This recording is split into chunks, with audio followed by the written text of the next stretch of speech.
Hello dear students, welcome to our channel. आज आम समांतर प्रगति आलोचना करवा। तो समांतर प्रगतिर प्रथम कहला उपक्रमण। समांतर प्रगति कहले कौन ना गोटे नियम को भित्ति करी निर्दिष्ट क्रम रे थिबा संख्या समूह को एक अनुक्रम कहा जाए।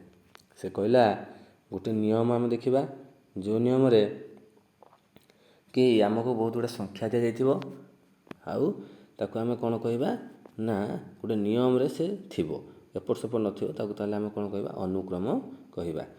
तो उदाहरण स्वरूप 2 4 6 8 1 3 5 7 ये आकार आमको से देइछि, बुझिगला। तो हमें कौन करवा ना ये केते लेखा बढ़ी बढ़ी जाइछि, प्रति संख्या संख्या 2 2 बढ़ी बढ़ी जाइछि। एठी सेमती 1 3 5 सब ऑड नंबर बा अजुग्म संख्या देइछि। एठी 1/2 1/3 1/4 1/5 एबा देइछि। एठी 2 6 18 54 एमती देइछि हैला। तो से कहूजे ना एठी गोटे गोटे पद को आमे कौन कहिथांती, प्रत्येक संख्या को 1/2 गोटे संख्या, 1/3 गोटे संख्या, 1/4 गोटे संख्या, 1/5 गोटे संख्या, 2 6 18 14 एगुड़ा आमे कौन कहिथांती गोटे गोटे पद कहिथांती। कौन कहिथांती पद। आउ प्रथम तीनोटी कि चारोटी पद को लक्ष्य करी यार परवर्ती पद गुड़ी को जानी हुए है। तो आम प्रथम 3टी 4टी पद नेला पर आम कौन जापर तार परवर्ती पद जापर। साधारण भाव लिखिले अनुक्रम को T1 T2 T3 T4 ये रूप लिखा जाए है। तो T1 को केमती लिखा जाए, T1 T2 T3 T4 ये भाव आम लिखि था। एठारे T1 T2 T3 T4 एगुड़ कौन कह जाए ना T1 को कह जाए प्रथम पद, T2 को कह जाए द्वितीय पद, T3 है तृतीय पद, T4 है चतुर्थ पद है। Fourth term, third term, second term, first term ये भाव में आम ताको नामित करथांती। एनतम पद को कौन कह जाए ना Tn। एनतम पद को आम Tn बोली सूचाई थांती। तो एनतम पद को अनुक्रम साधारण पद कह जाए। एनतम पद को कौन कह जाए अनुक्रम साधारण पद कह जाए, बुझीगला। ये जाए बुझीपार। तो जोटा कि शेष पद बा एनतम पद को आम कौन कही थांती बा Tn पद कही थांती बा साधारण पद बोली कही थांती। नेक्स्ट जीवा। तो से कहला Tn+1 Tn+2 is equal to 0। Tn+1 is equal to Tn+2 is equal to dot dot is equal to 0। तेज अनुक्रमटी T1 T2 Tn और यह ससीम संख्यक पद विशिष्ट। जदि ये पद गुड़िक कौन था ना शून्य था, तेज अनुक्रमटी कौन ना अनुक्रमटी ससीम संख्यक पद विशिष्ट है। तो आम ताको कौन कर गणी पार। आम आलोचन आसूवा जेकोसी अनुक्रम ससीम है, जेकोसी अनुक्रम ससीम। उक्त अनुक्रमटी को आम Tn बोली लिखा जाए। असीम अनुक्रम आम परवर्ती श्रेणी में पढ़ा, उच्चतर वर्ग पढ़ा। निर्दिष्ट नियम को नहीं क्रम अनुक्रम को गोटे प्रगति कह जाए। गोटे प्रगति जदि आम गोटे निर्दिष्ट नियम नहीं कि से गोटे क्रम थी ताल आम कौन कहवा प्रगति कहवा। प्रगति साधारणतः 3 प्रकार। गोटे है समांतर प्रगति, गुणोत्तर प्रगति और गोटे हरात्मक प्रगति है। आम ये अध्याय समांतर प्रगति पढ़ा है। गुणोत्तर और हरात्मक पद्धति तुम मैंने बड़ क्लास रे बा उच्चतर श्रेणी पढ़। नेक्स्ट जीवा। प्रत्येक प्रगति गोटे प्रकार संख्या अनुक्रम सृष्टि करती। ये अध्याय केवल समांतर प्रगति आम पढ़ा है। समांतर प्रगति आम खाली पढ़ा। ज्यामितिक हरात्मक प्रगति उच्चतर पढ़ा। समांतर प्रगति कौन? समांतर प्रगति को आम कौन लिखि था एपी बोली लिखि था। कौन लिखि था एपी। यदि कौन से अनुक्रमर प्रत्येक पदरु पूर्व पदर वियोगफल सर्वदा समान हुए तेज अनुक्रमटी को समांतर प्रगति कह जाए। से कहला प्रत्येक पदरु पूर्व पदर वियोगफल सर्वदा समान है। पूर्व पदर वियोग ये अनुक्रमटी आम कौन कही था समांतर प्रगति कही था। एठारे वियोगफल को साधारण अंतर कह जाए। वियोगफल को कौन कह जाए ସାଧାରଣ ଅନ୍ତର କୁହାଯାଏ ବା କମନ୍ ଡିଫରେନ୍ସ କୁହାଯାଏ। ଏହାକୁ ଡି ଦ୍ୱାରା ସୂଚାଯାଏ। ମନେ ରଖିବ ତ ଡି ଦ୍ୱାରା ଏହାକୁ ସଂକ୍ଷେପରେ ସ୍ମଲ୍ ଡି। ବୁଝିହେଲା। ସମାନ୍ତର ପ୍ରଗତି ପାଇଁ ତାହେଲେ ଡି କ'ଣ ହେବ? T2 minus T1, T3 minus T2, T4 minus T3, Tn minus Tn minus 1, ଏଗୁଡ଼ା ସବୁ ଡି ହେବ। ହେଲା। ତ ସମାନ୍ତର ପ୍ରଗତି ପାଇଁ ଆମ ଡିର ସୂତ୍ର ହେଲା ଏଇଟା। ସମାନ୍ତର ପ୍ରଗତିର ଆମେ ଏବେ n ତମ ପଦ ନିର୍ଣ୍ଣୟ କରିବା। ବୁଝିହେଲା। ଏଇଟା ଗୋଟେ ମୋଷ୍ଟ ଇମ୍ପୋର୍ଟାଣ୍ଟ ସୂତ୍ର। n ତମ ପଦ ଆମେ କେମିତି ନିର୍ଣ୍ଣୟ କରିବା? n ତମ ପଦ କ'ଣ? ନା କୌଣସି ଏପିର ପ୍ରଥମ ପଦ ଦିଆଯାଇଥିବ ପିଲାମାନେ, ସାଧାରଣ ଅନ୍ତର ଦିଆଯାଇଥିବ, ତାହେଲେ ଅନୁକ୍ରମର ସାଧାରଣ ରୂପ T1 ଇଜ୍ ଇକ୍ୱାଲ୍ ଟୁ କେତେ? ନା a, T2 is equal two a plus d, a plus ଯେହେତୁ 2 ଲେଖା ହେଇଛି 2 ମାଇନସ୍ 1 ଇଣ୍ଟୁ d, ସେବେ T3 is equal two a plus 2d, a plus 3 minus 1 into d, ସେବେ T4 is equal two a plus 3d, a plus 4 minus 1 into d। ତ ତାକୁ ଆମେ ସଜେଇକି ସୂତ୍ର ଆକାରରେ ଲେଖିଲେ ସେବେ Tn କେତେ ହେବ? ନା ଗୋଟେ କମିଯାଉଛି, 4 ଥିଲେ 3 ହେଇଯାଉଛି, 3 ଥିଲେ 2 ହେଇଯାଉଛି, 2 ଥିଲେ 1 ହେଇଯାଉଛି, n ଥିଲେ a plus n minus 1 into d ହେବ। ତ ଏପିରେ ଥିବା ଅନୁକ୍ରମର ସାଧାରଣ ରୂପଟି a plus d, a plus 2d, a plus 3d, a plus n minus 1 into d। ଏଇଭଳି ଭାବରେ ଆମେ କ'ଣ କରିପାରିବା? ସାଧାରଣ ରୂପଟିକୁ ଲେଖିପାରିବା। ତ n ତମ ପଦର ସୂତ୍ର ହେଲା a plus n minus 1 into d, a plus n minus 1 into d। n ତମ ପଦ କାହିଁକିନା ଆମେ ଲାଷ୍ଟ ପଦଟା ସେଇଟା ପାଇଲେ, ଏଇଟା a plus n minus 1 into d। ବୁଝିହେଲା। ତ ଆମେ ନେକ୍ସଟ ଯିବା। ଏପିରେ ସାଧାରଣତଃ କ'ଣ କରାଯାଏ? ପ୍ରଥମ ପଦକୁ a, ସାଧାରଣ ଅନ୍ତରକୁ d ନିଆଯାଏ। ସେ ଆମକୁ ଏକ୍ଜାମ୍ପଲ୍ ଦେଇଛି, ପ୍ରତ୍ୟେକଟି ଗୋଟିଏ ଗୋଟିଏ ଏପି ଅଟେ। ହେଲା। ତ ନିମ୍ନଲିଖିତ ପ୍ରତ୍ୟେକଟି ଗୋଟିଏ ଗୋଟିଏ ଏପି। ଉଦାହରଣ 1 ଏବେ ଆମେ କରିବା। ବୁଝିହେଲା। ତ ଉଦାହରଣ 1ଟିକୁ ଆମେ ଏବେ କରିବା। ହେଲା। ତ ଉଦାହରଣ 1 ଆମକୁ କ'ଣ କହୁଛି? ନା ଆମକୁ ସେ କହିଲା ଯେ -18, -16, -14, -12 ଏଇଭଳି ଭାବରେ ଆମକୁ ଦେଇଛି। ତ ପ୍ରଥମ ପଦ ଏଟା କେତେ? ସବୁବେଳେ ମନେ ରଖିଥିବ, ଫାଷ୍ଟ ହେଇଥିବ ସେ ହେଲା a -18, d କେତେ ହେବ? -16 -18, -16 -18 କେତେ ହେବ? ତ ସେଇଭଳିଆ -14 -16 -12 -14 ସବୁଥିରେ କ'ଣ ବାହାରୁଛି? 2 ବାହାରୁଛି। ସବୁଥିରେ କ'ଣ ବାହାରୁଛି? 2 ବାହାରୁଛି। ସେଇଭଳି ଆଉ ଗୋଟେ ଅନୁକ୍ରମ ଦେଲା ଆମକୁ ସେକେଣ୍ଡ ବିଟ୍ -11, 0, 11, 22, 33, 44। ଏଠି ପ୍ରଥମ ପଦ କିଏ? -11। ଆଉ ସାଧାରଣ ଅନ୍ତର କିଏ? 0 -11, 11 -0, ସେଇଭଳି 22 -11 ସବୁଥିରେ କ'ଣ ବାହାରୁଛି? 11 ବାହାରୁଛି। ତ ଏଇଟା ବି ଏପିରେ ଅଛି। ଫାର୍ଷ୍ଟଟା ବି ଏପିରେ ଅଛି, ସେକେଣ୍ଡଟା ବି ଏପିରେ ଅଛି। ଯଦି ତୁମର ସାଧାରଣ ଅନ୍ତର ଅଲଗା ବାହାରିଲା ତାହେଲେ ସେ ଏପିରେ ନାହିଁ ବୋଲି ଆମେ କହିପାରିବା। ସେଇଭଳି ଥାର୍ଡ଼କୁ ଯିବା। 1/3, 2/3, 1, 4/3। ତ ଏଠାରେ ପ୍ରଥମ ପଦ କିଏ? 1/3। ପ୍ରଥମ ପଦ 1/3। d କେତେ ହେବ? ନା 2/3ରୁ 1/3କୁ ମାଇନସ୍ କରିବା, 1ରୁ 2/3କୁ ମାଇନସ୍ କରିବା, 4/3ରୁ 1କୁ ମାଇନସ୍, ସବୁଥିରେ କ'ଣ ବାହାରିଲା? 1/3। ହେଲା। ପ୍ରଥମ ପଦ ହେଲା ଆମର 1/3। ନେକ୍ସଟ ଯିବା।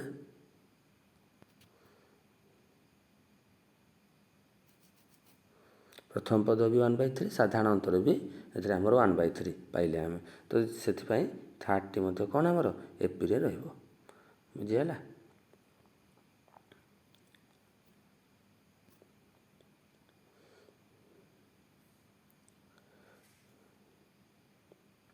ନେକ୍ସଟ ହେଲା ଯେ ଯେତେଗୁଡ଼ିଏ ଆମେ ଏବେ ଏକ୍ଜାମ୍ପଲ୍ କଲେ ଏପି ମାନଙ୍କର ସାଧାରଣ ପଦ Tn ଗୁଡ଼ିକ ଯଥାକ୍ରମେ। ତ Tn କେତେ ହେବ? ନା ଆମେ a ପାଇଲେ d ପାଇଲେ। ତ ଫାଷ୍ଟ Tn କେତେ ହେବ? ନା a plus n minus 1 into d। ତ a ହେଲା -18 ଆଉ n ମାଇନସ୍ 1 d ହେଇଥିଲା 2। ତ ତାକୁ ପୁଟ୍ କରିଦେଲା ପରେ -18 ପ୍ଲସ୍ 2n ମାଇନସ୍ 2। ତ 2n ମାଇନସ୍ 20 ହେଇଗଲା। ସୂତ୍ର ସବୁବେଳେ a plus n minus 1 into d ପକାଇବା। ସେବା Tn ଇଜ୍ ଇକ୍ୱାଲ୍ ଟୁ ସେକେଣ୍ଡଟାରେ ବାହାର କରିବା। a ହେଲା -11 ଆଉ n ମାଇନସ୍ 1 d ହେଲା 11। ତ -11 ପ୍ଲସ୍ 11n ମାଇନସ୍ 11। ତ କେତେ ହେଇଯିବ? 11n minus 22। ସେ ଥାର୍ଡ଼ଟା ହେଲା Tn ଇଜ୍ ଇକ୍ୱାଲ୍ ଟୁ 1/3 ए है 1/3 और n - 1 इंटू 1/3 तो होगा के 1/3 प्लस 1/3 n - 1/3 तो ये कैंसल हो गला 1/3 हेले खाली 1/3 n रही बुझीगला। तो आम समस्त Tn बाहर कले कौन सी एपी एक निर्दिष्ट पद निर्णय करने को हेले उपरोक्त सूत्र ए एन मान स्थापन करी Tn निर्णय करा जाई परिबो। तो एपीर दशम पद आम निर्णय करवा। सपोज आम ये फास्ट क्वेश्चन टारे एपी T10 केते बाहर करवा T10 तो -18 प्लस n जगह केते पकेबा 10 -1 इंटू 2 तो -18 प्लस 18 कैंसल हो गला 0 हो गला आउ कौन बुझीगला। तो आम नेक्स्ट क्वेश्चन को नेक्स्ट पेज को जीवा है समांतर प्रगतिर प्रथम n संख्यक पदर जोगफल। समांतर प्रगतिर प्रथम n संख्यक पद कौन ना एपीर प्रथम n संख्यक पद जोगफल सूत्र को प्रथम जर्मानी विख्यात गणितज्ञ किए गाउस ये पढ़े परीक्षा जर्मानी विख्यात गणितज्ञ गाउस बाल्य काल कौन कर निर्णय करथिले। स्कूल शिक्षक 1 ରୁ 100 पर्यंत गणन संख्या मानकर जोगफल निर्णय करा गाउस को कहले शिक्षक ध्यान था एपाई यथेष समय लगे आउ से चुपचाप रही करेंगे अल्प समय गाउस यार उत्तर पाइले जो पद्धति से कले आम देखा 1 ରୁ 100 पर्यंत समस्त गण संख्या जोगफल जोटा कि ओलोटाई मिसाया पद्धति आम करवा बुझीगला। कौ पद्धति ओलोटाई मिसेवा देख 1 ରୁ 100 पर्यंत समस्त गण संख्या ना S100 पाइबा केते पाइबा S100 1 टू 100 जाके मिसेदेला 1 + 2 + 3 एमती करके 100 जाके मिसे से भाई S100 = 100 ରୁ 1 जाके मिसेबा भी ताहा 1 ରୁ 100 मिसेबा जहाँ 100 ରୁ 1 मिसेबा भी ताहा तो तल लिखिदेला लिखि दे सारा पर आम केते पाइले S100 मिसेबा 2S100 केते पाइबा 2S100 101 101 100 केमती आम केते थर 101 पाइबा ना 100 थर जो 100 थर मिसेजे तो ताले 2S100 केते हो जिवो 101 इंटू 100 केते हो जिवो 101 इंटू 100 तो S100 केते हो जिवो 2 भाग हो गला 5050 आसिला 2 रे कैंसिल हो जिवो ना 50 हबो हला तो 5050 आसिला। नेक्स्ट जीवा वर्तमान आमे कौन पाइले A plus D A plus 2d A plus 3d एमती आम प्रगतिर n गोटी पदर जोगफल निर्णय करवा। n तम पदटी देख आम प्रथम कौन करवा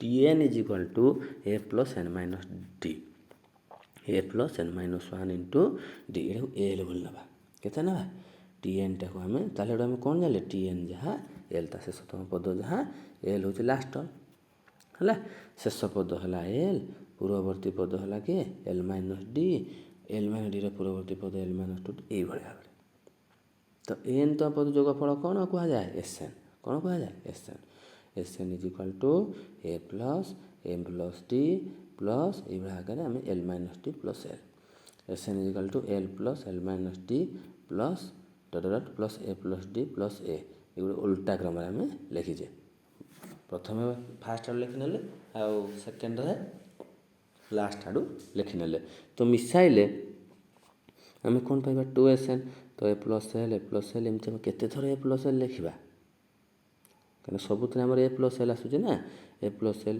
या मिसेले a + l या मिसेले a + l या मिसेले a + l या मिसेले a + l तो आम n संख्यक पद पर्यंत जो जावा हम n इंटू करदे तो 2Sn = n into a + l तो Sn = केते आसीबो n/2 a + l Sn = केते होला n/2 a + l तो आम सूत्र हो गला Sn = n/2 a + l बुझे n संख्यक पदर समस्त सूत्र कौन हो गला Sn = n/2 a + l मन रख केते बेले ना प्रथम पद आ शेष पद देइथिले n तम पद पर्यंत समष्टि है Sn = n/2 a + l।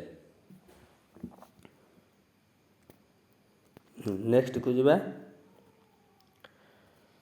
कहला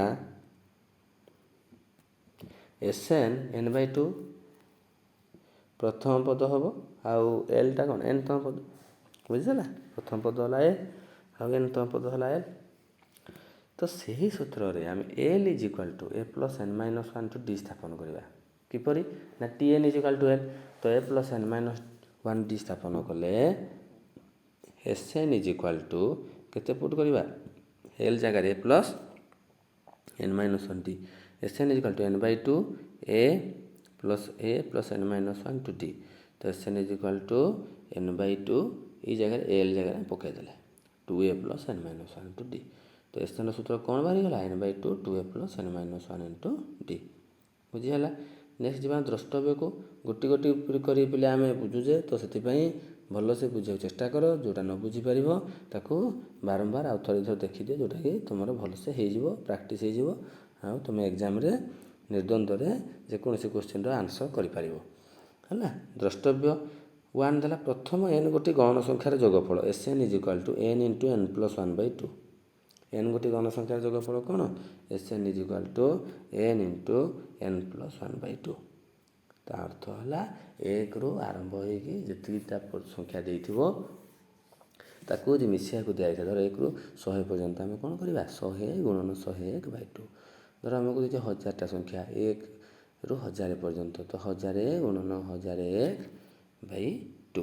ବୁଝିହେଲା। 1000ଟା ସଂଖ୍ୟା ଦେଲେ କେତେ ହେଇଯିବ, 1000 ଗୁଣନ 1001 ବୁଝିହେଲା ବାଇ ଟୁ। ହେଲା। ତ ଆମେ 500 500ରେ 1000 ଗୁଣ ଦେବ, ଯାହା ଆସିବ ଆଉ କ'ଣ। ବୁଝିହେଲା। ତ ସେଇଭଳି ଭାବରେ ଆମେ କରିବା। ତ ପ୍ରଥମ ପଦ ଏଥିରେ 1, ଏନ୍ ତ ପଦ ଏନ୍। ବୁଝିହେଲା। ଏଠି ପ୍ରଥମ ପଦ 1, ଏନ୍ ତ ପଦ ଏନ୍। ଏଟାକୁ ମନେ ରଖିବ, 1ରୁ 100 କିମ୍ବା 1ରୁ 200 ଯାହା ବି 1ରୁ କିନ୍ତୁ ଆରମ୍ଭ ହେଇକି ଏନ୍ ପର୍ଯ୍ୟନ୍ତ ସଂଖ୍ୟା ଦେଇଥିବ। ହେଲା। ନେକ୍ସଟ ଯିବା ଦ୍ରଷ୍ଟବ୍ୟ 2।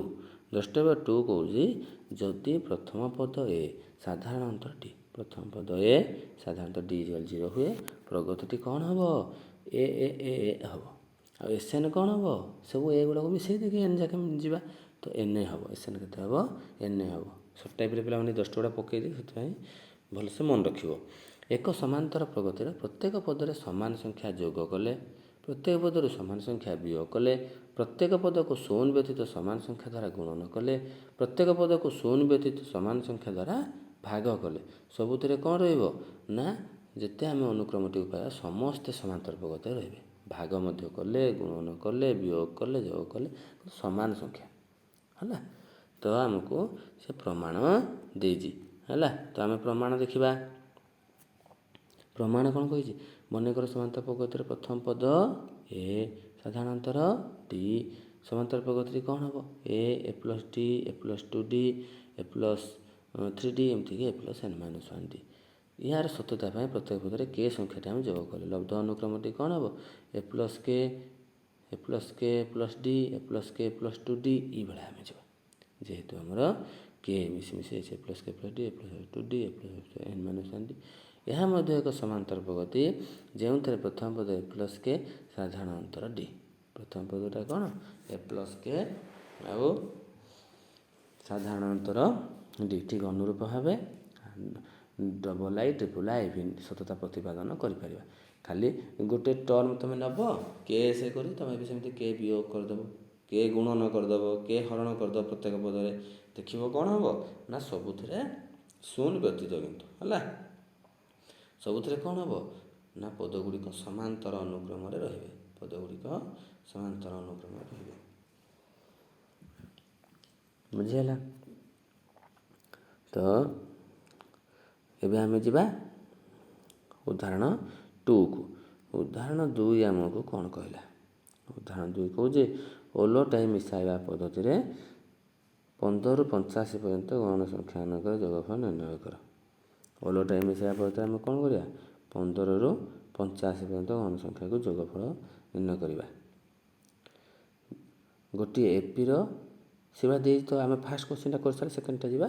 1ରୁ 85 ପର୍ଯ୍ୟନ୍ତ ଗୌଣ ସଂଖ୍ୟା ମାନେ ହେଲେ କେତେ, 85ଟା। 1ରୁ 85 ଯାଏ କେତେଟି, 1ରୁ ଯେହେତୁ ଆରମ୍ଭ 85ଟି। 1ରୁ 14 ପର୍ଯ୍ୟନ୍ତ ଗୌଣ ସଂଖ୍ୟା କେତେଟା, 14 ଗୋଟି। ତ 15ରୁ 85 ପର୍ଯ୍ୟନ୍ତ ଗୌଣ ସଂଖ୍ୟାମାନଙ୍କର ସଂଖ୍ୟା କ'ଣ, 15ରୁ 85 ଗୌଣ ସଂଖ୍ୟାର ସଂଖ୍ୟା ହେଉଛି 85 ଫେଣ 14, ଯେଉଁଟାକି ଆମର 71। 85 ଫେଣ 14 ହେଉଛି ଆମର କ'ଣ, 71। ତ ଆମେ କ'ଣ କଲେ ନା ମାଇନସ୍ କରିଦେଲା ପରେ ଆମେ ଜାଣିଲେ ଯେ 71ଟି ଆମର ସଂଖ୍ୟା ଅଛି। ବୁଝିହେଲା? ତ 1ରୁ 85 ଯାକେ ହେଲା କ'ଣ 15, 1ରୁ 14 ହେଲା 14ଟି ହେଲା। ତ ସିଏ ଆମେ ଟୋଟାଲ୍ କେମିତି ପାଇଲେ ନା 85ରୁ ତୁମେ ଏମିତି କରିପାର କିମ୍ବା 85ରୁ ତୁମେ 15 ଫେଡ଼ିକି 1 ମିଶାଇ ଦେବ ହେଲା। କ'ଣ କରିବ 85 ମାଇନସ୍ 15 ପ୍ଲସ୍ 1 ହେଲା। ଏଇଟା ହେଉଛି ଆମ ସୂତ୍ର। ଯେତିକି ସଂଖ୍ୟା ଦେଇଥିବ ଆମେ ସେମିତି କରିଦେଲେ ଆମେ କ'ଣ କରିବା ଟୋଟାଲ୍ ସଂଖ୍ୟା କେତୋଟି ଯେ ପାଇଯିବା। ବୁଝିପାରିଲ? ତାପରେ ଆମେ ନେକ୍ସଟକୁ ଯିବା। କେମିତି କରିବା ଏ ଦେଖ ଦେଇଛି ବିକଳ୍ପ ହିସାବରେ ମଧ୍ୟ ତୁମକୁ 15ରୁ 50 ଯାକେ 50 15 ପ୍ଲସ୍ 1 ଯେ 71। ବୁଝିହେଲା? ତ 15ରୁ 50 ଯାକେ ଆମେ ଯିବା। ତ ଆମର ଟୋଟାଲ୍ ପଦ ହେଲା କେତେ 71ଟା। ତ S 71 ହେବ। କେତେଟା ହେବ S 71 ହେବ। ତ S 71 ଇଜିକାଲ୍ ଟୁ 15 16 17 ଯେମିତି 85 ଯାଏ ଗଲା ସେ S 85ରୁ ସେମିତି 15 ଯାଏ ଗଲା। ତ 2S 71 ହେଇଯିବ। କେତେ ହେଇଯିବ 2S 71। 2S 71 କ'ଣ ସବୁ ଗୁଡ଼ାକ ମିଶାଇ ଦେଲେ କେତେ ଆସୁଛି 100 ଆସୁଛି।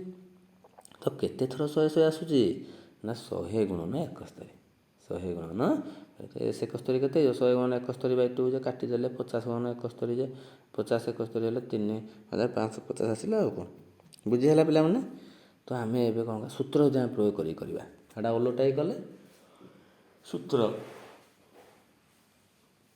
S 71ଟା ହେଉଛି କ'ଣ n/2 2a plus n-1 × d ଆମେ କରିପାରନ୍ତି କିମ୍ବା ଏଠି ଆମେ 71/2 ଆମକୁ ଫାଷ୍ଟ ପଦ ଲାଷ୍ଟ ପଦ ଦେଇଦେଇଛି 15 ପ୍ଲସ୍ 85 ହେଲା। 15 ପ୍ଲସ୍ 85 ତ 50 ଗୁଣନ 71 ଏକା ବେଳେ ଆମେ ପାଇଗଲେ। ବୁଝିହେଲା? ତ ନେକ୍ସଟ ଆମେ ଯିବା। ପ୍ରଥମ ପଦ ଆମେ ପାଇଲେ ଏ 15 ଶେଷ ପଦ ପାଇଲେ L ହେଲା 85। ପ୍ରଥମ ପଦ 15 ଶେଷ ପଦ ହେଲା 85। Bକୁ ଯିବା। B କ'ଣ କହିଛି ନା ଏପିରେ ଆମକୁ କିଛିଟା ଅନୁକ୍ରମ ଦେଇଛି 4 7 10 13 17। ଏଠାରେ ଏ କିଏ 4 ଏଇଟା ହେଲା 4 D କେତେ ହେବ 7ରୁ 4 ଗଲେ 3 10 7 ଗଲେ 3 ତ D ହେଲା 3 ହେଲା। ତ ସେକେଣ୍ଡଟାରେ ସେବା ଯିବା T 33 ମାନେ 33 ପଦ ଦେଇଛି ବାହାର କର। ତ ତାହେଲେ ଏ ଦେଇଛି D ଦେଇଛି ତ ପକାଇଦେବା ଆଉ କ'ଣ 4 ପ୍ଲସ୍ 33 ମାଇନସ୍ 1 ଇଣ୍ଟୁ 3 n ହେଲା 33 ଆଉ D ହେଲା 3 କେତେ ହେଲା 100 ହେବ ଆନ୍ସର। ଥାର୍ଡ଼ଟା କ'ଣ ଦେଇଛି 40ଟି ପର୍ଯ୍ୟନ୍ତ ମିଶାଣ ଫଳ ଆମେ ବାହାର କରିବା। କ'ଣ କରିବା 40ଟି ପର୍ଯ୍ୟନ୍ତ ମିଶାଣ S40 is equal to n/2 2a plus n-1 into D ସୂତ୍ରଟି ପକାଇବା ହେଲା। ତ ପକାଇବା n ହେଲା 40/2 2a 2 into 4 plus n-1 n ହେଉଛି ଆମର 40 ଫେରାଣ 1 ଇଣ୍ଟୁ D3 ତ କେତେ ହେଇଯିବ 28 ପ୍ଲସ୍ 1 40ରୁ 1 39 17 20 ଇଣ୍ଟୁ 1 25 ହେଲା। ତ ଇଣ୍ଟୁ କରିଦେଲେ କେତେ ହେବ S40ଟା ହେବ 2500। S40ଟା କେତେ 2500। ବୁଝିହେଲା? ତ ଏବେ ଆମେ ନେକ୍ସଟ ଯିବା ଉଦାହରଣ 3। ଉଦାହରଣ 3 ଆମକୁ କ'ଣ କହୁଛି ନା ଗୋଟିଏ ଏପିର T4 ହେଲା 11 T10 ହେଲା 16 T21 ପ୍ରଥମ 40 ଗୋଟି ପଦର ଯୋଗଫଳ ନିରୂପଣ କର।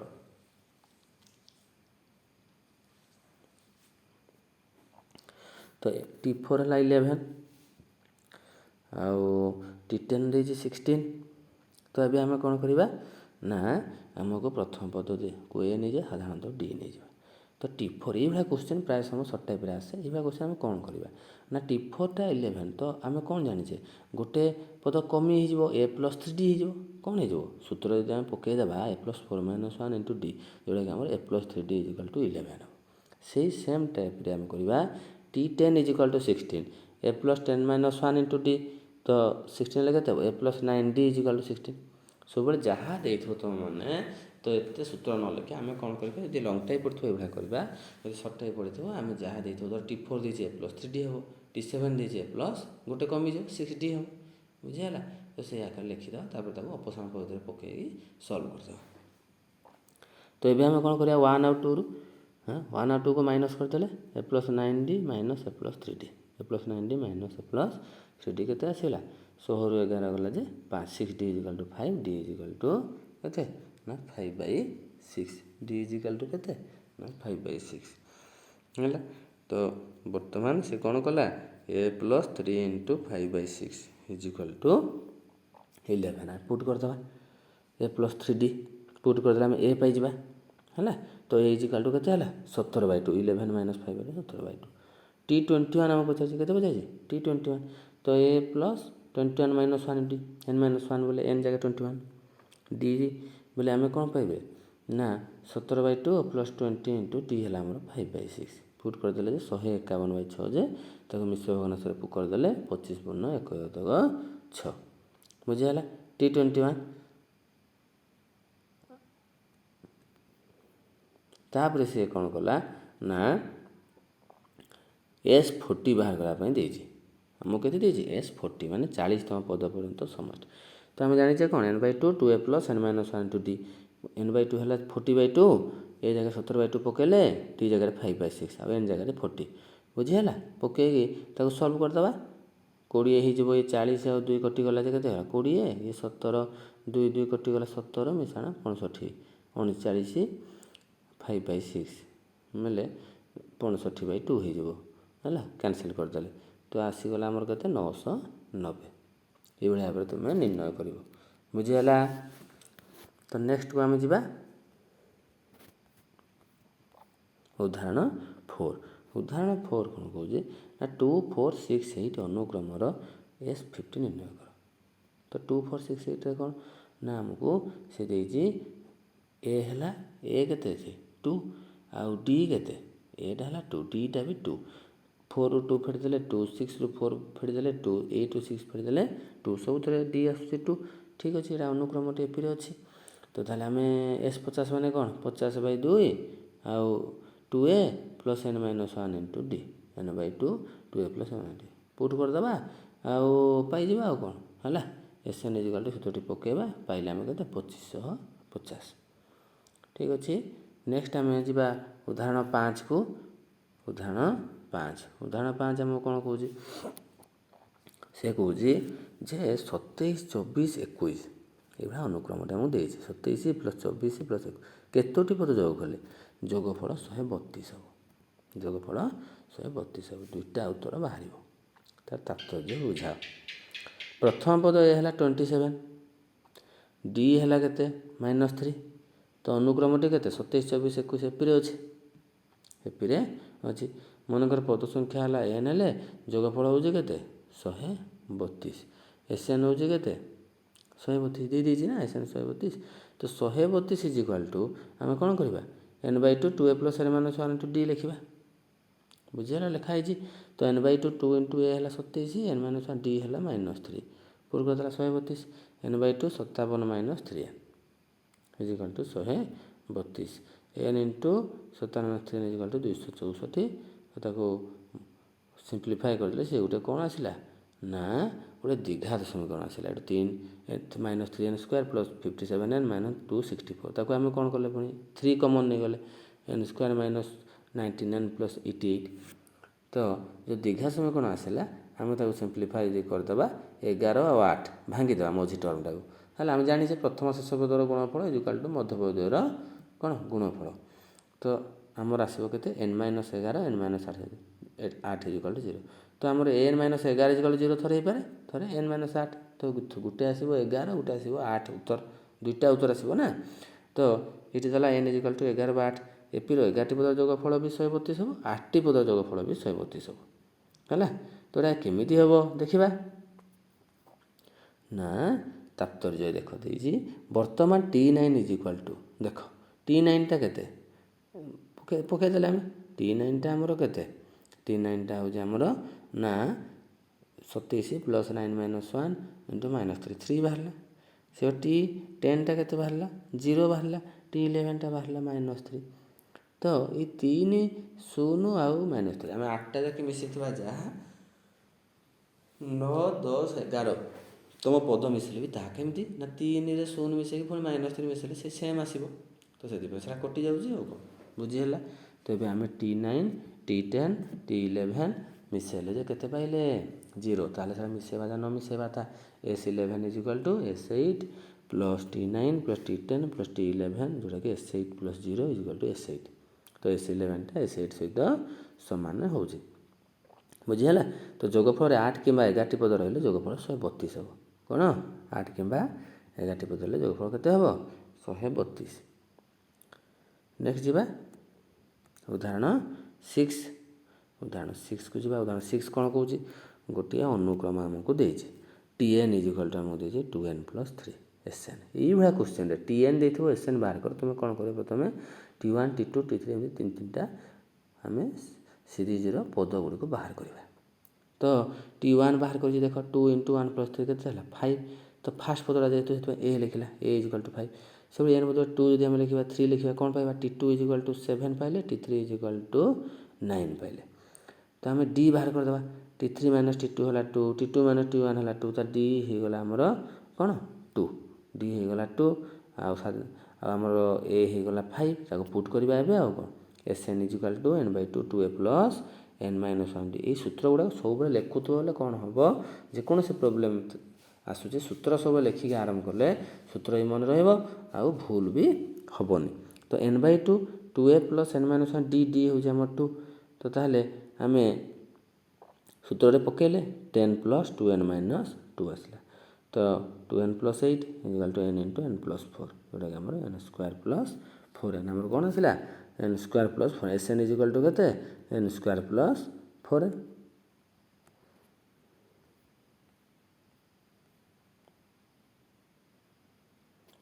ତାପରେ ଦେଲା ଆମକୁ ଟୀକା। ଟୀକା କ'ଣ? n ସ୍ଥାନରେ ଗୋଟିଏ ଯେକୌଣସି ନିର୍ଦ୍ଦିଷ୍ଟ ସଂଖ୍ୟା ନେଇ ଏକ ନିର୍ଦ୍ଦିଷ୍ଟ ସଂଖ୍ୟକ ପଦର ସମଷ୍ଟି ମଧ୍ୟ ନିର୍ଣ୍ଣୟ କରାଯାଇପାରିବ। ଅର୍ଥାତ୍ n ଇଜିକାଲ୍ ଟୁ 30 ନେଲେ s 30 ନିର୍ଣ୍ଣିତ ହୋଇପାରିବ। n ଯଦି ଆମେ 30 ନେବା ଆମେ କ'ଣ କରିବା? s 30 ଇଜିକାଲ୍ ଟୁ 30² + 4 × 30 900 + 120 କେତେ? 1020। ବୁଝିଲେ s 30ଟା କେତେ? 1020 ଆମେ ବାହାର ବି କରିପାରିଲେ। କେତେବେଳେ 30 ନେଲେ ସେ ତ ପଚାରିନି ଆମକୁ Sn କହିଛି କିନ୍ତୁ ତୁମକୁ କହିଥିବ Sn ବାହାର କରିକି ପୁଣି s କେତେ ଦେଇଥିବ ତ ଆମେ କ'ଣ କରିବା? ଆମକୁ ସେଇଟା ପୁଟ୍ କରିବାକୁ ପଡ଼ିବ ସେ ଭ୍ୟାଲୁଟା। ବୁଝିହେଲା। ନେକ୍ସଟ ଯିବା ଆମେ ଉଦାହରଣ 7। ଗୋଟିଏ ଅନୁକ୍ରମରେ Sn ଦେଇଛି ଆମକୁ ଦେଇଛି Sn। ଆମକୁ କ'ଣ ଦେଇଛି? Sn ଦେଇଛି। ବୁଝିହେଲା। ତ Sn ଦେଇଛି T7 ବାହାର କରିଦେଇଛି। ତ ଏମିତିଆ କ୍ୱେଶ୍ଚିନ୍ରେ ଆମେ କ'ଣ କରିବା? Sn ଦେଇଥିଲେ ପିଲାମାନେ ସବୁବେଳେ ଏମିତି ସର୍ଟ ଟାଇପ୍ ପକାଏ Sn - 1 ବାହାର କରିବ। Sn ଦେଇଥିଲେ Sn - 1 ଆମେ ବାହାର କରିବା। ବୁଝିହେଲା। ତ Sn ଦେଇଛି ଆମକୁ 3n + 4n²। ଆମେ Sn - 1 କେତେ ହେବ ଦେଖିଦେବା। n ଜାଗାରେ n - 1 ପୁଟ୍ କରିବା।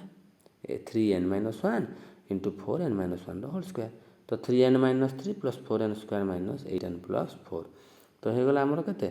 ନା ତାକୁ ଯଦି ଆମେ ସଲ୍ଭ କରିଦେବା -5n + 4n² + 1 ତ Sn ଇଜିକାଲ୍ ଟୁ Sn - 1 + Tn। Snଟା କ'ଣ? Sn - 1 + Tn ଯେଉଁଟାକି ଆମେ କିମ୍ବା Snରୁ Sn - 1 ଫେଡ଼ିଦେଲେ Tn ହେଇଯିବ। ତ ଆମେ ମାଇନସ୍ କରିଦେବା Sn ହେଲା 3n + 4n² ରୁ ଆମେ -5n + 4n² + 1 ମାଇନସ୍ କରିଦେଲେ କେତେ ଆସିଯିବ? Tn is equal to 8n - 1। ତ Tn ପାଇଗଲେ ସେ ଆମକୁ T7 କହିଛି T7 ପୁଟ୍ କରିଦେବ ଆଉ କ'ଣ ନା 8 × 7 - 1 55 8 × 7 - 1 ଇଜିକାଲ୍ ଟୁ କେତେ? ନା 55। ବୁଝିହେଲା। ତାପରେ ନେକ୍ସଟ ଆମେ ଯିବା ଉଦାହରଣ 8କୁ। ଉଦାହରଣ 8 ଆମକୁ କ'ଣ କହୁଛି ହେଲା? ତ ପ୍ରମାଣ କର ଯେ ଯଦି a² b² c² ସଂଖ୍ୟାତର ଏପିରେ ରହନ୍ତି ତେବେ 1/b + c 1/c + a 1/a + b ଏପିରେ ରହିବେ। ବୁଝିହେଲା। ତ ସେ ଏଠି କ'ଣ କହୁଛି ନା a² b² c² ସଂଖ୍ୟାତର ଏପିରେ ରହିବେ। ତ ସେଥିପାଇଁ ଆମକୁ କ'ଣ କହିଛି ନା ଆମେ ଲେଖିଦେବା କ'ଣ a² b² c² ଏପିରେ ଅଛନ୍ତି ବୋଲି। ତ ଆମେ ପ୍ରଥମେ କ'ଣ କରିବା? ସେଥିରେ ଆଡ଼୍ କରିବା। କେତେ ଆଡ଼୍ କରିବା?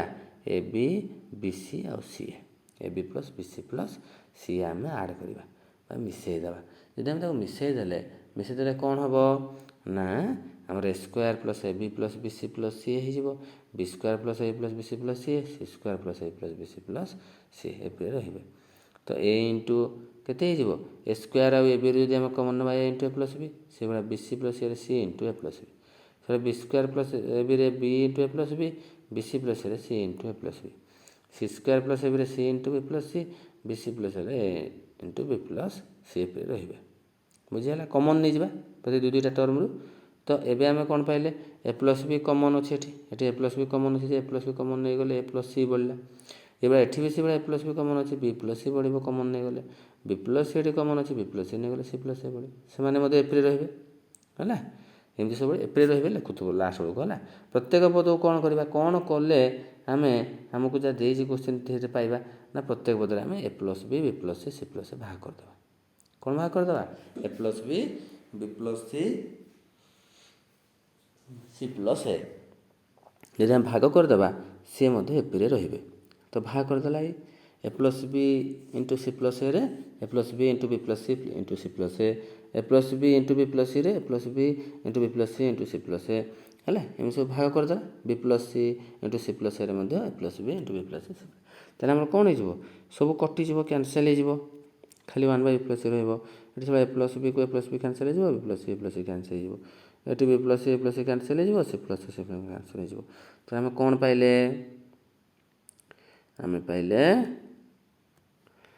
कौन 1 बाय बी प्लस सी 1 बाय सी प्लस ए 1 बाय प्लस बी उनोडा कैंसिल हो गला को एपी रे रहिबे बुझियाला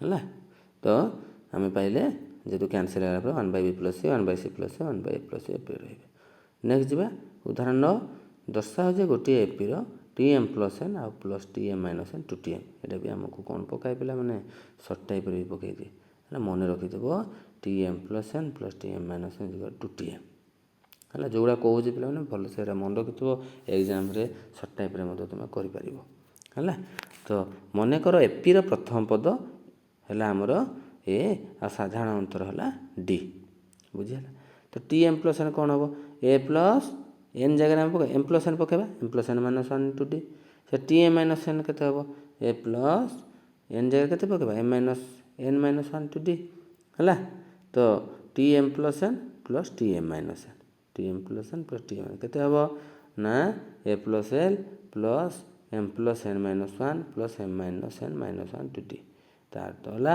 हमें दुईटा को मिसई देबा याकू अब याकू मिसई देला परे हम केते पाइबा 2a माइनस 2 इंटू डी तो 2 कॉमन हो गले ए प्लस ए माइनस 1 इंटू डी हम पाइले जोड़ा कि हमर 2टीएम टीएम टा कोन ए प्लस ए माइनस 1 इंटू डी ना इतिको हो हम टीएम तो से हो गला हमर आंसर केते 2टीएम तो हम फाइनली लिखि परिबा T M plus N plus T M minus N is equal to 2टीएम प्रूफ बुझि हला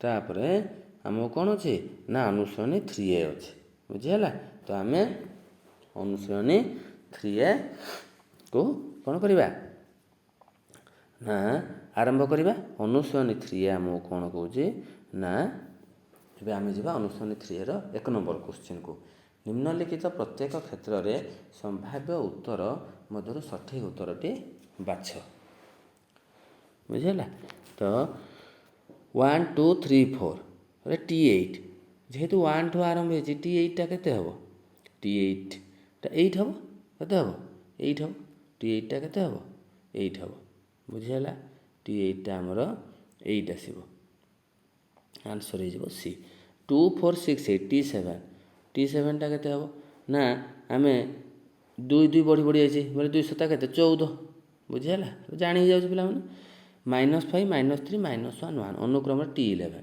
एटा केमति करबा ना T11 इज इक्वल टू ए हला -5 आउ हमरो 11 कहछि तो 11 -1 इंटू 2 हेले एटा केते हे जिवो -5 प्लस 20 इज इक्वल टू 15 आसु बुझियला तो हमरो केते आसीबो 15 आसीबो तो हमर आसीबो 15 बुझियला 3 6 9 रे साधारणतः डी केते हबो 6 रु 3 गले केते हबो 6 रु 3 गले से 3 ही आसीबो तो ताले ए हबो हमरो करेक्ट आंसर ए हबो करेक्ट आंसर -4 -2 0 2 एपी रे साधारणतः डी केते हबो -2 -4 केते हबो तो -2 + 4 इज इक्वल 2 हबो केते हबो 2 हबो सी हबो करेक्ट आंसर बुझियला नेक्स्ट जीवा VI 10.2 10.4 10.6 10.8 एटा T5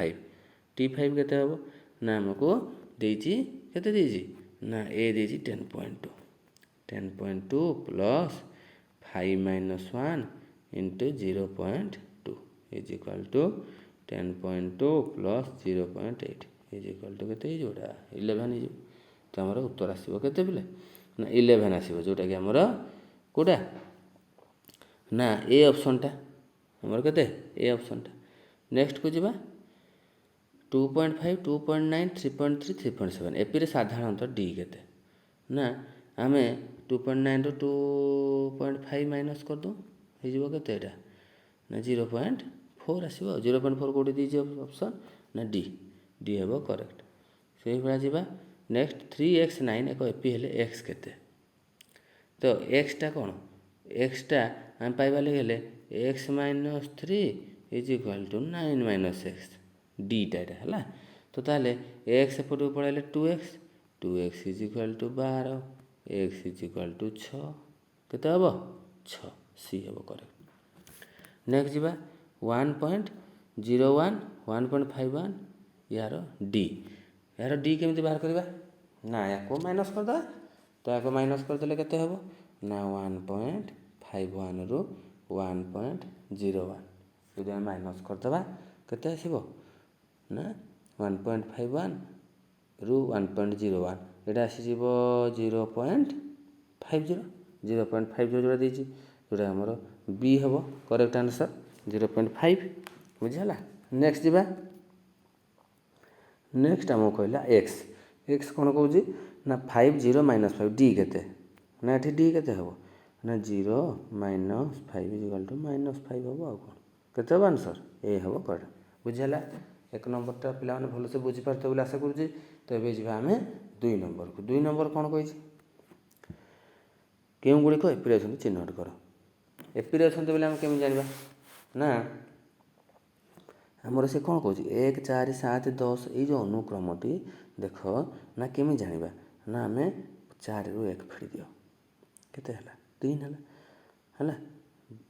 15 रू 10 फेड़ दियो केते है 5 है। तो डीटा सामान आसूँ आसूँ से एपी रे ना। सेकेंड क्वेश्चन 1 8 15 22 29 ये डीटा टी देख 8 रू 1 गले के 7 15 रू 8 गले भी 7 22 रू 15 गले 7 29 22 गले 7 सब 7 7 आसूँ ना डी से ये कौन हम एपी रे रहिबो। नेक्स्ट जीवा 1 6 11 15 22 28 34 40 ये अनुक्रमटी एपी ना नुहे केमी जाना ना ताकू मत डी बाहर कर दियो 6 रू 1 गले के 6 रू 1 गले 5 किंतु 11 6 गले 5 किंतु 15 रू 11 गले 4 से एपी रे नुहे है प्रथमटा भी नुहे किंतु ये रहा बुझीपाल है। तो तब 4 नंबरटा को जीवा 1 4 7 9 11 14 17 आउट है 20 सी भी देख 4 रू 1 गले है 3 9 रू 7 गले के 2 ताले ये भी नुहे एपी रे ये भी नुहे है। नेक्स्ट जीवा -5 -3 -1 0 2 4 6 सब डीटा चेक कर जानदेव ए तो सब बड़े किसी जना पड़ोन ए तो जी आगे थी सी हम ए है। तो -5 -3 तो -3 -5 केते आसीबो ना -3 + 5 हेले आसीबो 2 है। तो 0 -1 देख तो 0 -1 केते आसुची ना 0 + 1 ताले 1 और 2 समान कि तो से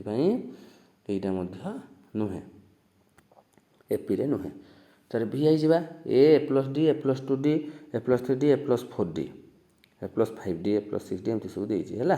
तो भी आईटा कौन ना आम एठी ए पाइले टी1 से भाई आमर अनुक्रमटी कौन अच्छी डी डी हूँ कौन ए प्लस डी रु ए गले ए प्लस डी रु डाण ए है के डी हम ना।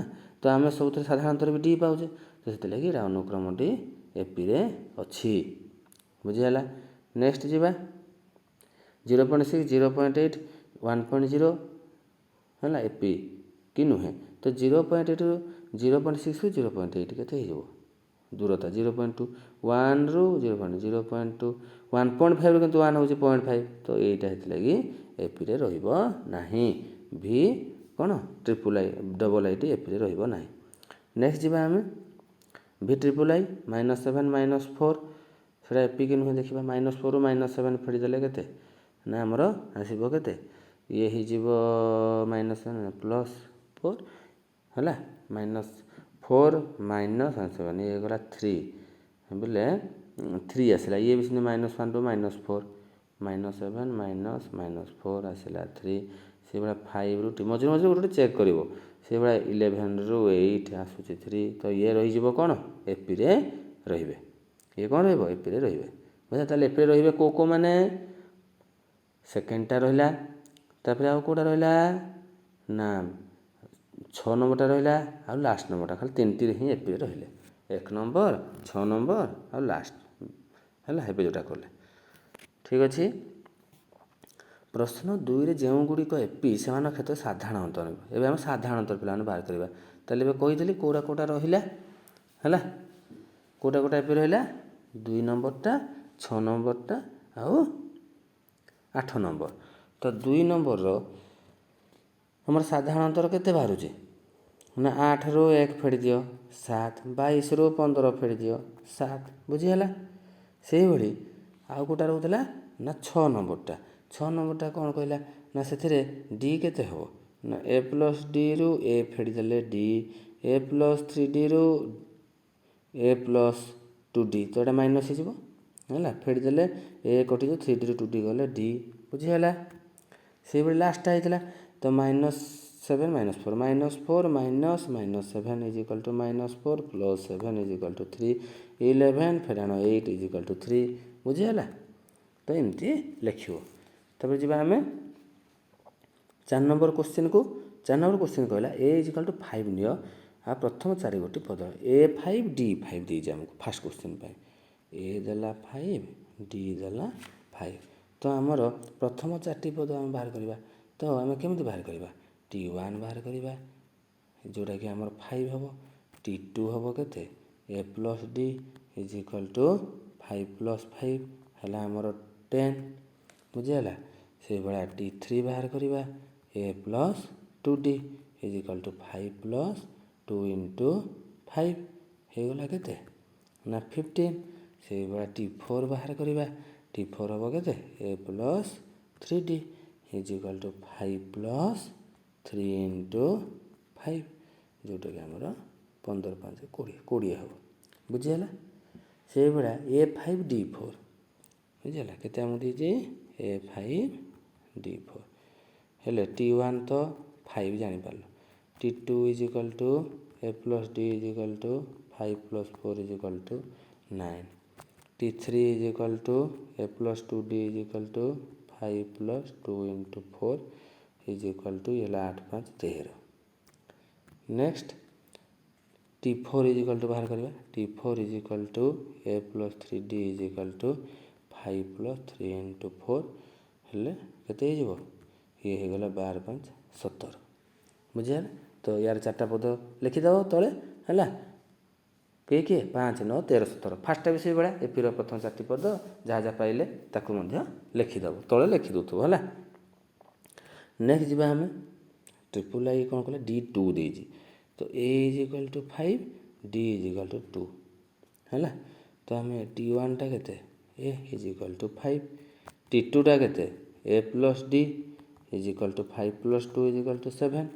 t3 କେତେ a plus 2d is equal to 5 plus 2 into 2 equal 4 5 9 ସେଇଭଳିଆ t4 ଇଜ୍ ଇକ୍ୱାଲ୍ ଟୁ କେତେ a plus 3d is equal to 5 plus 3 into 2 6 5 କେତେ 11 ଅତଏବ ଏପିର ପ୍ରଥମ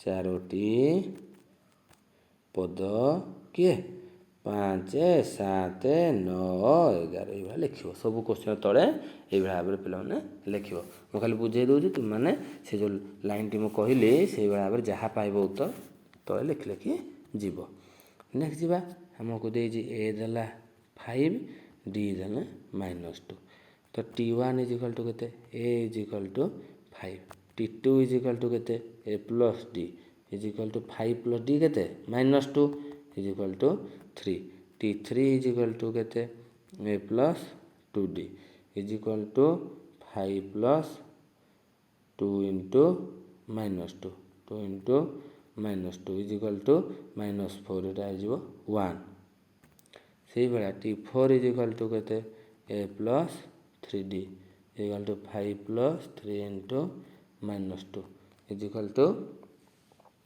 5 रे -6 हो केते -1 तो प्रथम चारोटी पद किए किए हेले लिखिदेव एपी रो चारोटी पद को चारोटी पद प्रथम चारोटी पद प्रथम चारोटी पद हो गला 5 3 1 नेक्स्ट जीवा डी -3 तो A is equal to 5 D is equal to -3 T1 is equal to A is equal to 5 T2 is equal to A plus D is equal to 5 plus -3 is equal to केते हो 2 से बा T3 is equal to A plus 2d is equal to 5 plus 2 into -3 is equal to -1 बुझीगला T3 से बा T4 is equal to A plus 3d is equal to 5 plus 3 into -3 is equal to ये केते हो -9 5 हेले -4 तो अतएव AP रो प्रथम चारोटी पद किए किए 5 2 -1 आउट है -4 ये लिख बुझीगला तो ये भाव में तुम्हें निर्णय कर नेक्स्ट जीवा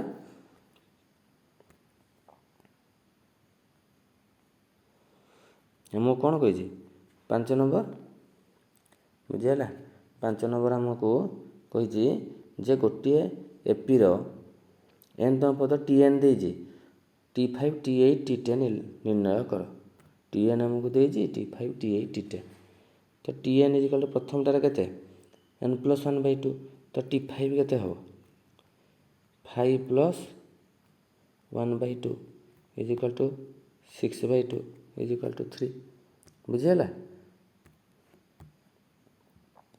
नेक्स्ट जीवा है तो से भाई T8 बाहर करवा से कौन बाहर करवा T8 is equal to 8 plus 1/2 is equal to 9/2 is equal to 4.5 से भाई T10 बाहर करवा 10 प्लस 1/2 11/2 आमर 5.5 है सेकेंड क्वेश्चन को जीवा Tn है -10 प्लस 2n तो ये T5 बाहर करवा T5 हम के -10 प्लस 2 इंटू 5 तो हम -10 प्लस 10 इज इक्वल टू 0 से भाई T8 बाहर करवा -10 plus 2 into 8 is equal to -10 plus 16 is equal to केते 6 से T10 बाहर करवा -10 प्लस 2 इंटू 10 है 20 10 केते -10 प्लस 20 इज इक्वल टू केते 10 बुझीगला नेक्स्ट जीवा Tn is equal to 10n plus 5 एतरे T5 बाहर करवा T5 is equal to 10 into 5 plus 5 is equal to 55 से T8 बाहर करवा 10 into 8 plus 5 is equal to 80 है 85 से T10 बाहर करवा 10 इंटू 10 प्लस 5 100 केते 5 नेक्स्ट जीवा IV को 4n - 6 तो ये T5 केते हो ना 4 इंटू 5 - 6 इज इक्वल टू 20 रु 6 गले 14 से T8 is equal to 4 into 8 - 6 is equal to 32 रु 6 गले 26 से T10 is equal to 4 into 10 - 6 40 रु 6 गले 34 40 रु 6 गले केते 34 तो ये आम बाहर करवा बुझीगला तो ये आम कौन करवा ना ये आम देखा केते नंबर देखा एबे आम 6 नंबर देजी निम्नलिखित एपी गठन कर केवल द्वितीय तृतीय चतुर्थ पद तोर आवश्यक सी कही बुझीगला। आम एपीटी को गठन करवा द्वितीय तृतीय चतुर्थ पद आम देखा।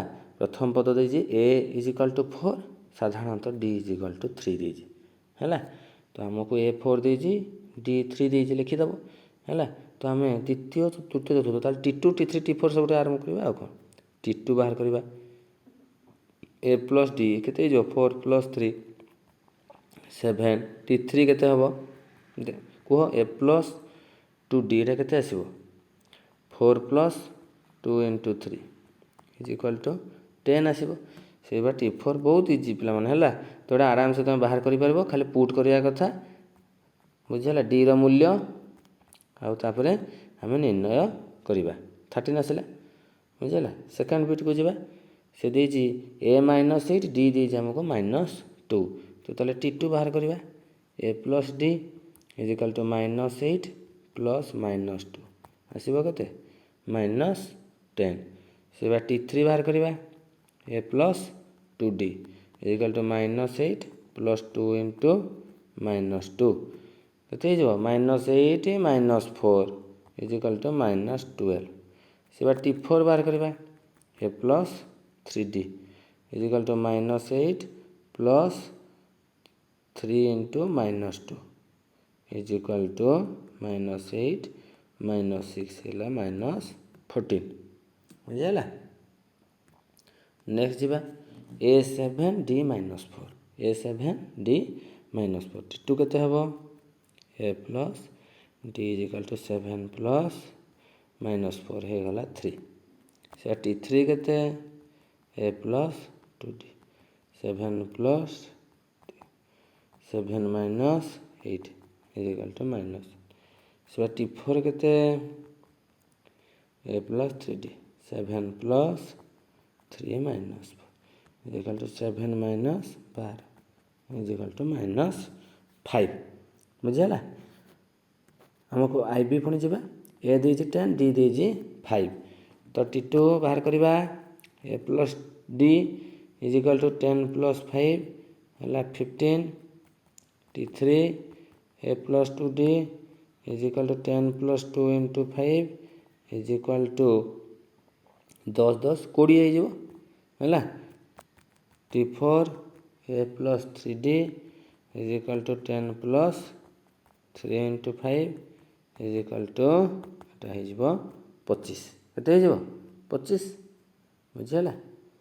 नोट करदेव तापर जावा नेक्स्ट ए देला 1/2 डी देला 3/2 तो एतर आम T2 बाहर करवा A plus D is equal to A है हाफ डी है 3/2 बोले ये 4/2 जोटा कि आमर कैनसल हो गले के 2 से T3 is equal to A plus 2D a है हाफ प्लस 2 इंटू 3/2 2 2 कैनसल हो गला हाफ प्लस 3 के ये है 1 प्लस 6/2 बोले 7/2 के आसो 7/2 से T3 A plus 3D is equal to half plus 3 into 3/2 is equal to half plus 9/2 is equal to 10/2 है के 5 के 5 हो बुझीगला। तो लास्ट क्वेश्चन कौन करा ए देला 1/2 डी देला -1 तो T2 आम निर्णय करवा ए प्लस डी हाफ फेडाण 1 इज इक्वल टू के हम ए प्लस डीटा ना आमर ए है हाफ ये है -1 बोले अधार बोले -हाफ हो के -half T3 is equal to A plus 2D is equal to A है half plus 2 into -1 is equal to half फेडाण 2 इज इक्वल टू 1 -4/2 बोले -3/2 से T3 के हम A plus 3D A plus के हम 3D is equal to half plus 3 into -1 3 into -1 है half फेडाण 3 बोले 1 -6/2 के -5/2 ନୋଟ୍ କରିଦେବ ହେଲା। ନିଜେ କରିବ, ନ ଜାଣିପାରିଲେ ଦେଖିକି ବୁଝିବ, କିନ୍ତୁ ଟିପିବ ନାହିଁ। ଟିପିଲେ କେବେ ବି ପିଲାମାନେ ପାଠ ହୁଏନି। ତ ଆମେ ନିଜେ କରିବା, ତାପରେ ଉତ୍ତର ଠିକ୍ ହେଲା କି ଭୁଲ ହେଲା ଯଦି ବୁଝିବାର ଅଛି ଦେଖିକି ତୁମେ ବୁଝିପାରିବ, ଦେଖିପାରିବ। ବୁଝିହେଲା? ତ ନେକ୍ସଟ କ'ଣ କହିଲା ଆମକୁ 7 ନମ୍ବର କ୍ୱେଶ୍ଚିନ୍ ଆମକୁ କ'ଣ କହୁଛି, ନିମ୍ନରେ ପ୍ରଦତ୍ତ ଉକ୍ତିଗୁଡ଼ିକ ଭୁଲ ବା ଠିକ୍ ଲେଖ। ଏଇଟା ଆମକୁ କହିଲା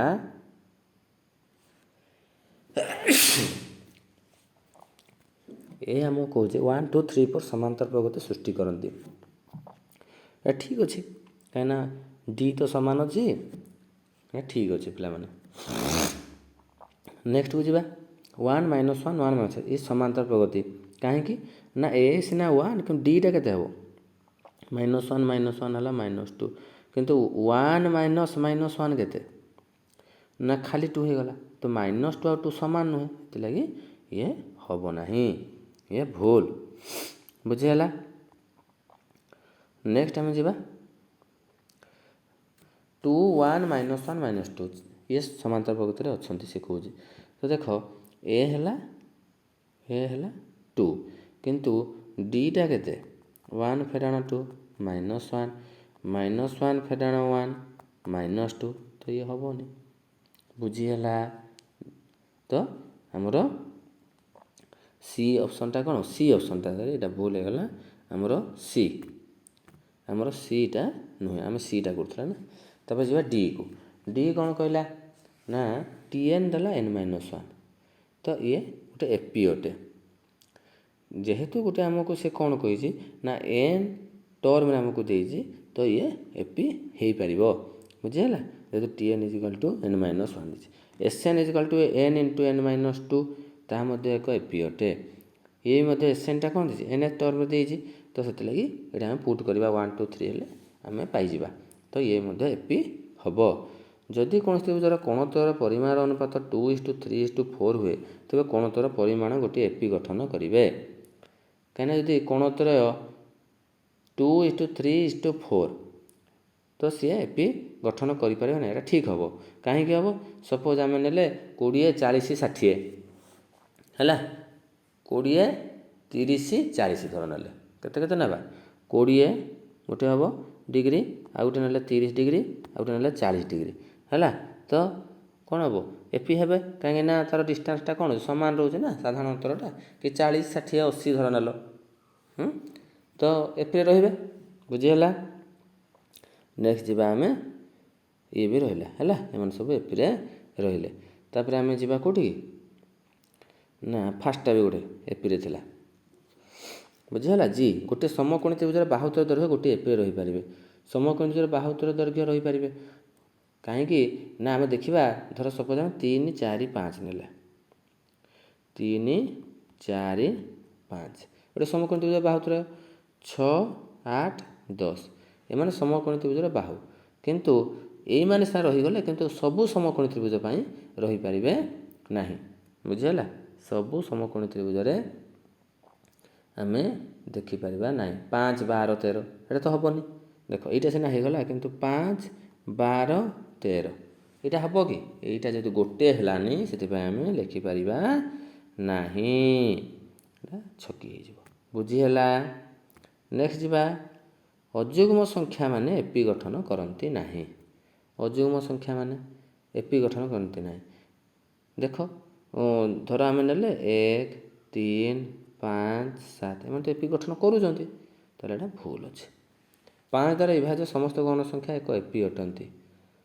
5 ଦ୍ୱାରା ବିଭାଜ୍ୟ, 5 ଦ୍ୱାରା ବିଭାଜ୍ୟ ଦେଖ 5 10 15 20 ଏମାନେ ତ ଏପିରେ ରହୁଛନ୍ତି, ଠିକ୍ ଅଛି। 5x 9 ସଂଖ୍ୟା ତ ସମାନ୍ତରବର୍ତ୍ତୀ ରହିଲେ x = 6 ଦେଖିଦେବା।